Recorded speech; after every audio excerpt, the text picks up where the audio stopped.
കോതമംഗലം വിവേകാനന്ദ വിദ്യാലയത്തിൽ നവരാത്രിയോടനുബന്ധിച്ച് നടത്തിയ സരസ്വതി പൂജ ഭക്തിസാന്ദ്രമായി. പൂജാ ചടങ്ങുകൾക്ക് ഡോക്ടർ ബാബു മാനിക്കാട്ട് നേതൃത്വം നൽകി. കോതമംഗലം വിവേകാനന്ദ വിദ്യാലയത്തിൽ വിദ്യാർത്ഥികൾക്കായാണ് സരസ്വതി പൂജ നടത്തിയത്.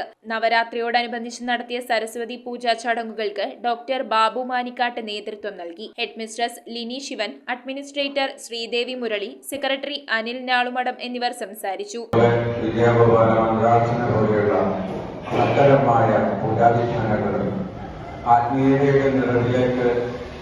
അക്ഷരങ്ങളെ സ്വാംശീകരിക്കുന്ന ഒരു മഹാഭൂമിയായിട്ട് ഈ 9 ദിവസങ്ങളിൽ ഈ ക്ഷേത്രവും. News bureau, Kothamangalam. ഇറമ്പത്ത് ഗ്രൂപ്പിന്റെ ഇറ ഫർണിച്ചറിന്റെ എക്സ്ക്ലൂസീവ് ഷോറൂം 20,000 സ്ക്വയർ ഫീറ്റിൽ കോട്ടപ്പടിയിൽ. സ്കിൽഡ് ഡിസൈനേഴ്സ് ആൻഡ് എഞ്ചിനീയേഴ്സ് രൂപകൽപ്പന ചെയ്ത traditional and architecture design furniture. നിങ്ങളുടെ സ്വപ്ന ഭവനം ഒരു സ്റ്റേറ്റ് ഓഫ് ആർട്ടാക്കുവാൻ എന്നും നിങ്ങളോടൊപ്പം ഇറമ്പത്ത് ഇറ ഫർണിച്ചർ, കോട്ടപ്പടി, കോതമംഗലം.